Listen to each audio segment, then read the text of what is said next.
오늘은 또 LS 일렉트릭 95 LS 산전이 물적 분할을 발표하면서 또 많은 투자자분들의 공분을 샀습니다. 갑자기 튀어나온 이 날벼락 같은 이 물적 분할 발표 때문에 주가도 10% 급락했는데, 진짜 이것만 봐도 뭐 주식을 사는 게 그 회사 오너랑 동업을 하는 거라는 그런 정말 주장이 얼마나 혹세무민의 진짜 약탈적 그 악의적 개미핥기를 노린 그 주장인지 이해가 되죠. 아니, 어떤 동업자 놈이 회사를 분할하는데 나한테 상의 한마디도 없이 그냥 공시로 그 소식을 전하냐고. 그게 무슨 동업자야. 뒤통수도 그런 뒤통수가 없죠.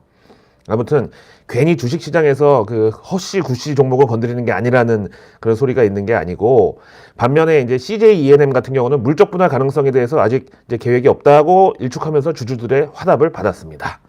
하여튼 이 코리아 디스카운트는 진짜 연초부터 우후 죽순으로 막 내가 바로 코리아 디스카운트다 뭐 이렇게 서로 막 지금 튀어나오고 있는데, 이렇게 이제 코스피가 보통 다른 나라 증시에 대해서 이제 PER 기준으로 보면은 저평가되어 있다고 막 얘기 많이 하잖아요. 이거는 다 이유가 있다. 그러면서 이제 뭐 조정장에서 혹은 또 증시 급락할 때 코스피 PER 기준으로 보면은 뭐 몇 정도가 저점이다, 뭐 이 정도면 과매도다, 이런 분석이 사실 아무런 효과가 없는 거죠. 아무튼 코스피가 이렇게 저평가되어 있다는 거를 기관이든 시장 참여자들이든 다들 잘 아니까 IPO 할 때 한번 띄워주자 그래가지고 이제 신규 상장주들만큼은 누가 봐도 고평가로 막 비싸게 막 올려주잖아요. 상장시켜주잖아요.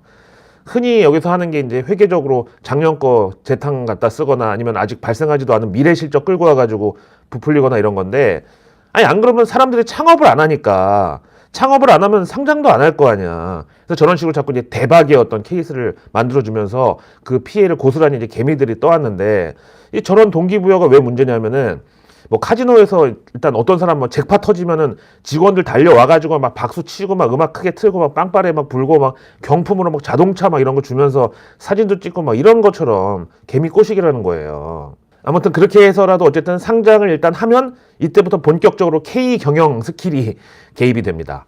뭐 코스닥의 경우는 유상증자, 감자, 상패 이 코스 쭉 가면서 시장에서 이제 아니면 회사에서 돈 빼먹기 신공이 막 활개를 치는 거죠. 사실은 당국에서도 뭐 제도적으로 어떤 배당에 대한 세금이나 양도세를 과대하게 좀 해놓고 우회로를 만들어주는 꼴이에요, 이런 게. 결국 시장에서는 신규 상장주들이 우하향으로 쭉 미끄러져 내리면서 지수 끌어내리고 개미 개인 투자자 주린이 분들만 돈을 잃을 수밖에 없는 구조를 만들어 놓은 거죠. 이런 상황이니까 이제 한국 증시는 제로섬 게임도 아니고 진짜 모두가 손해를 보는 마이너스 게임으로 가니까 외국인이나 큰 손들이 이런 시장에 누가 들어오겠어요. 당연히 안 들어오려고 그럴 거 아니에요. 그러니까 이제 이 외국인들한테 개미들을 또 털어먹을 수 있는 혜택을 준 것 중에 하나가 바로 공매도죠. 이제 거기서 이제 더 뼈까지 발라 먹겠다고 마른 오징어에서 즙 짜겠다고 이제 양도세 부과 같은 것도 하고 있는 중이고, 이 와중에 올해 6월 달에 이제 우리나라가 MSCI 선진지수 관찰국으로 편입될지 여부가 결정된다고 하는데, 과연 이게 우리한테 좋은 건가? 여기서 만약에 선진국 지수 관찰국에 들어가게 되면은 내년 6월에 선진증시 편입 여부가 결정이 됩니다. 아니 물론 뭐 한국 증시가 선진국이라고 편입이 되면 기분이 나쁠 건 없는데, 근데 이제 이런 상황에서 보면은 과연 그 우리나라 그 증시가 1급수로 지정을 받으면 지금 그 많은 고기들이 살 수가 있나? 전부 이게 시장 플레이어들이나 기업들이 다 쉬리 같은 종족은 아닌데 오히려 약간 좀 탁한 물에서 더 시장이 활성화되는 게 아닌가? 이게 저도 진짜 피해의식인 게 진짜 이런 생각까지 하게 되네요. 어쨌든 오늘 모간 스탠리에서 한국 투자 전략 리포트가 나왔습니다. 이거 한번 볼게요. 일단 2022년은 힘든 출발이었다. 그건 뭐 누구나 다 인정하는 거고, 일단 대외적 그리고 우리나라 대내 국내 요소들로 인해서 한국은 대부분의 아시아 국가들에 비해서 현저히 증시가 저조한 성적을 거뒀다, 연초에. 그리고 건설, 의료, 인터넷, 이 IT 플랫폼 이런 쪽 이런 기업 관련 문제 등도 한국이 상대적으로 좀 저조한 성적으로 이어지는 그런 전형적인 악재 재료들이었다. 이런 것들은 현재 주가의 대부분 선반영이 되긴 했다. 그래서 여기서부터는 이제 더 이상 추가 하락이나 추세적인 약세장보다는 언제 이제 안도감을 확실하게 확보하고 심리가 완전히 회복되는지에 대한 것이 중요하다는 게 이 모간 스탠리의 시각입니다. 일단 코스피는 10년 평균 PER보다 낮은 지금 현재 9.8배 이 정도 수준인데, 우리가 시장을 점검하기 위해서 살펴보는 주요 지표들로는 일단 코스피는 현재 저점 부근에 있는 건 맞다. 이렇게 인정을 했고, 그럼에도 불구하고 어떤 빠른 회복을 위한 모멘텀이나 에너지가 여전히 부족하다. 이거는 뭐 LG 에너지 솔루션에 많은 유동성이 가서 붙어 있기도 하고, 오늘 같이 이제 LG 에너지 솔루션 빠지는 날은 이제 개별 종목들이 올라가는데, 이렇게 또 시총 상위 큰 종목이 이제 지수를 압박하면 또 외국인 프로그램 매도를 또 불러들이는 경우도 있으니까 뭐가 좋은지 모르겠어요. 어쨌든 모간 스탠리에서 코스피 단기 목표치를 3,000포인트로 제시를 했습니다. 이 정도면 이제 설 연휴 때 이제 2,663, 요거보다 한 11% 상승한 지점에 코스피가 다시 돌아갈 거라는 걸 의미하는 거죠. 일단 유동성 환경에 대해서도 중요한데, 글로벌 성장 기조랑 연준 그 정책 경로에 대해서 보다 명확한 지금 확인이 필요해 보이는 시점이고, 일단 금리는 우리나라든 미국이든 영국이든 ECB든 다 같은 상승 트렌드에 이제 탔다. 한국은행은 올해 0.25%포인트 금리 인상 2번을 더 할 걸로 예상을 하고 있어요. 일단은 뭐 우리는 경로가 그렇지만 전 세계적으로 금리 인상의 기조와 강도가 어떻게 흘러가는지가 더 중요하다. 그 다음에 이제 이 모간 스탠리가 윈터 is coming 리포트로 삼성전자 바로 이제 꺾어버린 그런 이제 악명이 높은 것이다 보니까 반도체 사이클에 대해서도 이제 보는데, 일단은 IT 부문의 주기적인 침체가 현재 진행 중일 수 있으므로 약간 좀 선별적으로 접근을 해야 된다고. 그래서 이런 사이클에 들어있다고 해도 우리는 약간 방어 성격의 그런 역할로 삼성전자에 대한 선호도는 유지하겠다라고 밝혔습니다. 그러면서 삼성전자에 대해서 목표가 97,000원 비중 확대 의견을 제시했고, 이번에 이제 삼성전자 얘기하면서 또 이제 약간 방어적이면서도 우리가 이런 상황에서도 믿을 만한 그 종목들 몇 개를 같이 얘기했는데, S-오일 목표가 12만 원, 그다음에 SK텔레콤 목표가 75,000원, 신세계 오늘 이제 어닝 서프라이즈 나왔는데 목표가 40만 원, 하나금융그룹은 목표가 58,000원, 삼성 엔지니어링 목표가 26,000원, LNF 31만 원, 그리고 삼성 바이오로직스 115만 원. 이거 전부 다 비중 확대 의견입니다. 오늘 외국계 리포트에서 이제 한국 주식에 대한 관심이 많았는데, 앞에 얘기한 대로 이제 조금 현재 저점 부근인 건 맞다는 걸 인정해서 그런지 크레딧 스위스에서도 삼성전자 11만 5천 원 기존 목표가 그대로 유지하고 아웃퍼폼 시장 수익률 상회 의견까지 같이 냈고, 여기다 이제 또 더불어서 세트로 끼워준 게 LG 이노텍 목표가 33만 원, 그 다음에 삼성전기 23만 원, 그 다음 파라다이스 19,000원, 강원랜드 32,000원. 요 파라다이스 강원랜드는 기존 목표가보다 조금 내리긴 했습니다만 여전히 기대감은 아웃퍼폼으로 시장 수익률 상회로 고정을 했습니다. 런하 반갑습니다. 오늘 모처럼 간만에 세번맞이 컨텐츠 진흥기금을 받으려고 합니다. 이 컨텐츠 진흥기금은 내일뉴스 미리 보기를 제작하는 데 있어서 사실 다른 경제 컨텐츠들보다는 좀 비용이 사실 많이 들어가는데요. 이를테면 뭐 외국계 리포트나 정부 일정 같은 경우 좀 취재도 필요하고, 또 업황에 대해서는 제도권 애널리스트들하고 또 정보 교류도 또 해야 되는 등등. 그래서 이 컨텐츠 진흥기금을 가끔 이제 비정기적으로 제가 받잖아요. 오늘이 바로 그날입니다. 금액은 당연히 자율이고요. 대신 이제 가끔씩 이 콘텐츠 진흥기금 받을 때 보면은 100만 원 이상 막 고액으로 보내시는 분들이 있는데, 그분들이 이제 저한테 하는 얘기가, 야, 내일뉴스는 이제 멤버십으로 바꿔라, 유료 콘텐츠로 전환해라, 뭐 이런 요구들을 하시는데, 왜냐면 우리 같이 돈 많이 내는 사람들만 좀 보고 싶다. 그래서 이제 그런 요구를 하시는 것 같은데, 저는 그럴 생각이 전혀 없습니다. 내일뉴스 미리 보기의 취지가 어떤 정보 우위에 있는 상위 1%한테 우리가 결코 뒤처져서는 안 된다. 매일 아침을 그들과 동일한 선상에서 출발할 수 있는 자격을 우리 구독자분들한테 드리는 정보 민주화가 이 내일뉴스 미리 보기의 핵심인데, 돈을 낸 분들한테는 알려드리고 돈을 안 낸 분들을 안 알려드리면 그게 무슨 정보 민주화입니까? 정보 베이징 올림픽이지 그게. 그래서 제가 절대로 그럴 수는 없어가지고 이 내일뉴스 미리 보기만큼은 언제까지나 무료로, 그리고 모든 분들께 페어하게 다 전체 공개입니다. 또 그게 이제 제대로 된 정보 민주화의 가치라고 생각하고 있기도 하고요. 자, 어쨌든 컨텐츠 진흥기금 계좌번호는 댓글에 고정해 놓겠습니다. 자, 이제 이번 주 큰 파도가 하나 오고 있는데, 바로 미국의 1월 소비자 물가지수 CPI 이게 나옵니다. 우리 시간으로 목요일 밤 10시 반, 현지는 목요일 아침 8시 반, 개장 1시간 전이죠. 미국 증시는 오전 9시 반부터 오후 4시까지 열리니까요. 일단 지난 1월에 나온 12월 CPI가 7% 나왔을 때 막 난리가 났었습니다. 아니 지금이 막 베이비 부모들이 활동하던 그 70년대 고도 성장기도 아니고 인구 3억이 넘는 미국의 소비자 물가가 연간 7%가 올랐다고? 이거 이러다가 진짜 거기는 그 중산층의 한 거의 90%가 월세를 살고 있는데 미국 서민들 이러다 다 죽는다. 아니면 물가 7% 오른 만큼 이 사람들 주급, 시급 다 올려주려면 기업이 엄청난 비용 지출이 커질 것이고 그럼 바로 대량 실업 내지는 불황이 올 수도 있다. 뭐 이런 건데 그래서 연준이 지금 빨리 나서가지고 금리를 세게 올려야 된다. 그리고 올해 내로 그동안 풀었던 달러 다 걷어들여가지고 물가 빨리 잡아야 된다. 이렇게 막 호들갑이 막 창궐을 했었죠. 항상 말씀드리지만 이 물가, 인플레이션은 사람으로 따지면 혈압과 비슷해가지고 이게 너무 낮아도 저혈압이라서 이게 기운이 없고 아니면 또 영양분을 섭취를 해도 제대로 흡수가 안 되는 거잖아요. 그래서 위험하고 반대로 또 너무 높으면 고혈압이니까 얼른 이제 공급되는 영양분을 줄여가지고 살을 빼야 된다. 그렇지 않으면 어디 혈관 터질지도 몰라서 위험하다 이런 건데 근데 이번 목요일 밤 10시 반에 나오는 1월 미국 CPI 전망치는 그때보다 더 높은 7.2에서 7.3%로 지금 컨센서스가 나와 있습니다.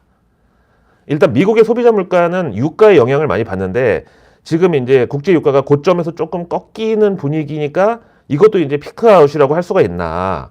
그럼 이제 지금이 물가의 정점이고 연준도 굳이 뭐 금리 인상 긴축으로 시장에 개입을 안 해도 알아서 떨어진다고 볼 수 있나.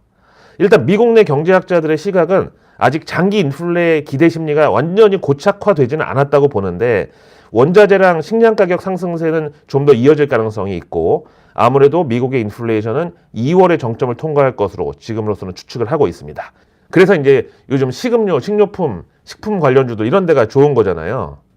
이미 원재료 값 상승기에 맞춰가지고 판가는 다 올려놨는데 여기서 만약에 원재료 가격이 다시 꺾인다 그러면 그대로 그 수익으로 챙기면 되잖아요. 그러나 일단 지금 당장은 이번 1월 미국 CPI는 전달 7% 상승보다 상승폭이 더 커질 거를 일단 각오는 해야 된다.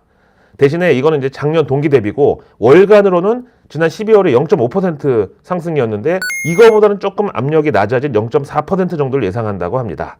그런데 지금 미국 국채시장 금리만 가지고 분석했을 때는 올해 연준이 금리 인상을 6번 한다고 해석이 된대요. 근데 월가의 예상은 지금 4번에서 많으면 5번 정도란 말이죠. 그럼 이제 과연 누가 옳았는지는 연말이 되면 알 수 있을 텐데 그래서 이제 금융시장은 하시라도 요걸 핑계로 어떤 그 변동성의 파도를 일으켜도 이상할 것이 없다. 이번 미국 CPI 발표를 앞두고 또 오늘 컨텐츠 진흥기금도 받은 김에 완전히 CPI를 총정리해가지고 미국의 인플레이션, 물가, 소비자 물가, CPI, PPI 이 영상 하나로 그냥 완전히 제가 도마 위에 놓고 회를 떠가지고 입에 한 점씩 넣어드리겠습니다. 자, 총정리 들어갑니다. 먼저 캐피탈 이코노믹스에서는 올해 2022년 들어서 미국에서는 상품 그리고 노동력 부족 현상이 점차 완화되고 있다. 지난해 하반기부터 이제 임금 인상률이 워낙 높았었기 때문에 노동시장에서 인력 이탈이 조금 완화되고 그러니까 돈 더 줄 테니까 떠나지 마라 이렇게 해서 잡아놨다. 그 다음에 차량용 반도체 부족에 대해서도 이 반도체 구입처가 다변화되면서 신규 차량 판매량이 올해 들어서 다시 증가하기 시작했다. 요것만 봐서는 연준의 어떤 매파적인 행동이 굳이 필요하지 않을 수도 있다는 좀 희망이 들죠. 그 다음에 저의 친정 시티그룹 리서치에서는 글로벌 공급망 제약이 최근에 높은 인플레라는 이런 증거로 나타나고 있는데 1분기를 지나면은 공급 병목 현상이 점차 완화될 것이다. 여기도 이렇게 봐요.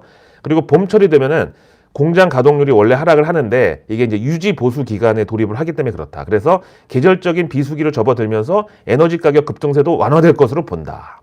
그 다음에 하버 애널리틱스는 코로나19 팬데믹, 경기 회복, 인플레이션 모두 이제 피크아웃을 했다. 점차 변동성도 해소될 전망이다. 특히 인플레의 경우는 글로벌 중앙은행들의 통화정책 정상화를 촉발을 했는데 인플레이션이 고점을 지나서 둔화된다면은 각국 중앙은행들도 통화정책 정상화, 그러니까 금리 인상이나 긴축을 굳이 서두를 필요가 없겠다고 해서 다시 이제 브레이크에 발을 올리고 이렇게 속도 조절이 나오면서 금융시장의 변동성도 감소할 것으로 예상한다.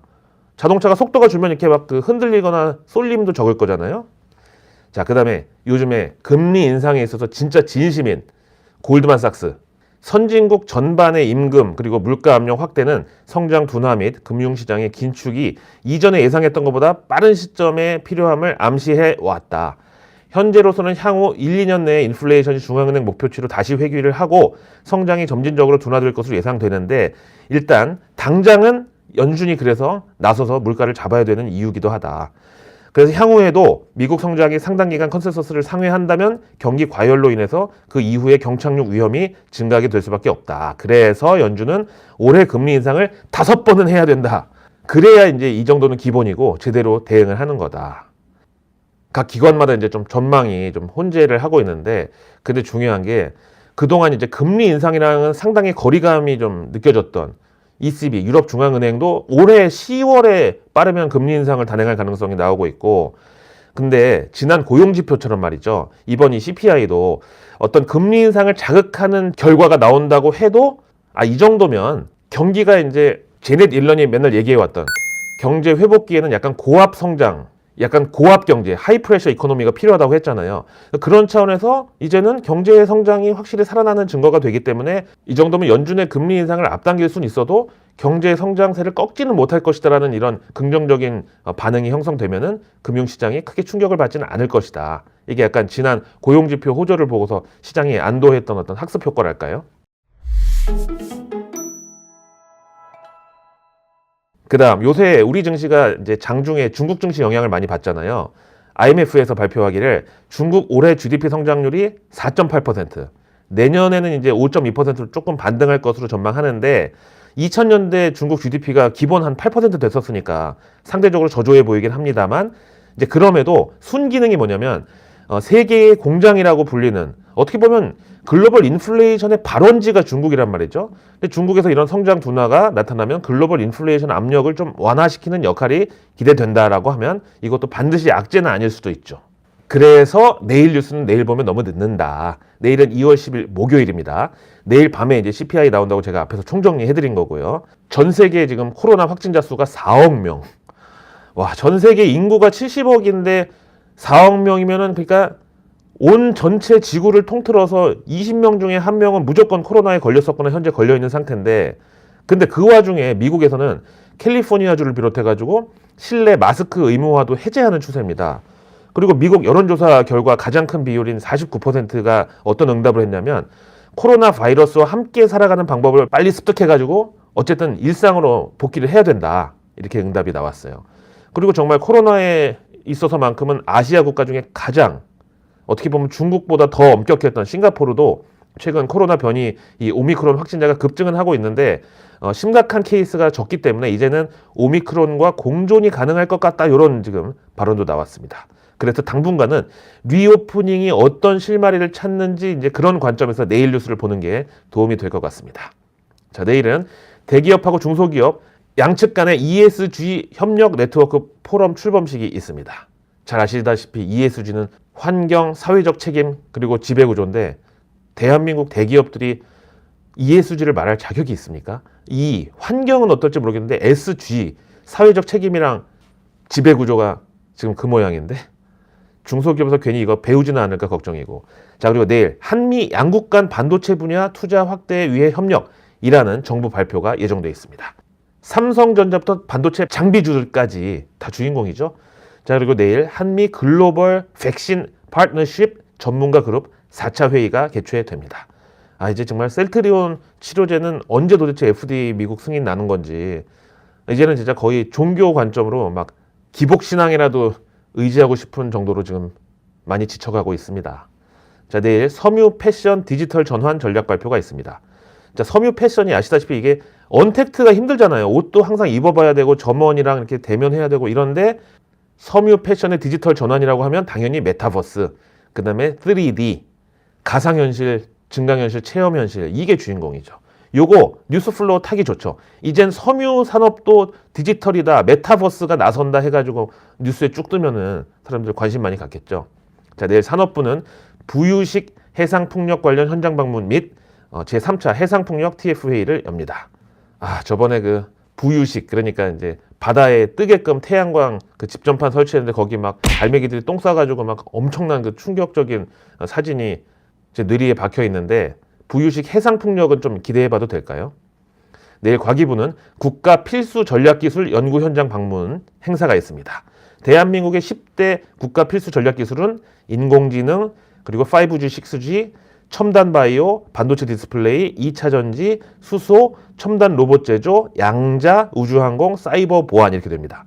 제가 봤을 때는 그 뒤쪽으로 갈수록 우주항공이랑 사이버 보안 이쪽이 지금 핵심일 것 같은데요. 자, 내일 복지부는 국산 의료기기 경쟁력 강화를 위한 지방자치단체 공모형 신규 사업 추진이 있습니다. 의료기기에 저는 웨어러블, 그 다음에 원격 진료 스마트 병원 이쪽이 이제 코로나 때 이제 바이오들이 백신 개발 그 꿈장사 실컷 해먹고 나서 다음 먹거리가 요게 아닐까 싶은데, 자, 내일 공정위는 경기도 고양 파주 지역 19개 레미콘 업체의 부당 공동행위 제재 발표가 있습니다. 혹시 이게 상장사 들어있는지 잘 봐야 되겠죠. 그리고 내일 게임법 전부 개정안 공청회가 있습니다. 요즘 이제 게임주들 회심의 반등이 나오고 있는데, 이번 게임법 전부 개정안은 뭐냐면은 등급 분류 절차 간소화, 그 다음에 확률형 아이템 표시 의무화, 그 다음에 비영리 게임에는 등급 분류를 면제해 주는 거, 그리고 중소게임사 자금 지원, 그 다음에 경미한 내용 수정 신고는 면제해 주는 거, 그리고 위법 내용의 게임 광고 금지, 다음에 해외 게임사의 국내 대리인 지정 제도, 이런 거를 포함하고 있습니다. 내일 목요일의 경제 일정은 12월 국제수지 나오고 1월 중 금융시장 동향, 1월 이후 국제금융 외환시장 동향, 같이 한국은행에서 보고서 나오고요. 아무래도 환율에 대해서 좀 볼 필요가 있겠습니다.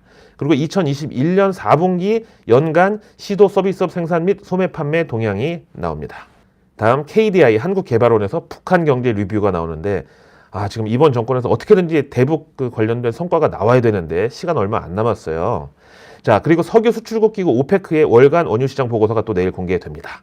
그리고 일본의 1월 생산자 물가지수 PPI에 이어서 내일 밤, 목요일 밤 10시 반에 미국의 1월 소비자 물가지수 CPI, 앞에서 이제 쭉 설명해 드렸죠. 일단 1월 예상치는 7.2% 상승입니다.